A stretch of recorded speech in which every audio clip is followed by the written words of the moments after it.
12-ാം സങ്കീർത്തനം. യഹോവേ രക്ഷിക്കണമേ, ഭക്തന്മാരില്ലാതെ പോകുന്നു, വിശ്വസ്തന്മാർ മനുഷ്യപുത്രന്മാരിൽ കുറഞ്ഞിരിക്കുന്നു.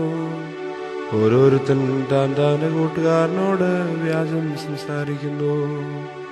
കപടമുള്ള ആദരത്തോടും വിരുമനസ്സോടും കൂടി അവർ സംസാരിക്കുന്നു. കപടമുള്ള ആദരങ്ങളെയൊക്കെയും വമ്പു പറയുന്ന നാവിനെയും യഹോവ ഛേദിച്ചു കളയും. ഞങ്ങളുടെ നാവ് കൊണ്ട് ഞങ്ങൾ ജയിക്കും, ഞങ്ങളുടെ അധരങ്ങൾ ഞങ്ങൾക്ക് തുണ, ഞങ്ങൾക്ക് യജമാനനാർ എന്നവർ പറയുന്നു.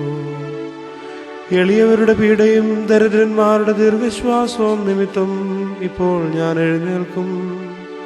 രക്ഷയ്ക്കായി കാക്ഷിക്കുന്നവനെ ഞാൻ അതിലാക്കും എന്ന് യഹോവ അരുളിച്ചെയ്യുന്നു. യഹോവയുടെ വചനങ്ങൾ നിർമ്മല വചനങ്ങളാകുന്നു. നിലത്ത് ഉരയിൽ ഉരുക്കി 7 പ്രാവശ്യം ശുദ്ധി ചെയ്ത വെള്ളി പോലെ തന്നെ യഹോവേ, നീ അവരെ കാത്തുകൊള്ളും. ഈ തലമുറയിൽ നിന്ന് നീ അവരെ എന്നും സൂക്ഷിക്കും. മനുഷ്യപുത്രന്മാരുടെ വഷളത്വം പ്രബലപ്പെടുമ്പോൾ ദുഷ്ടന്മാർ എല്ലായിടവും സഞ്ചരിക്കുന്നു.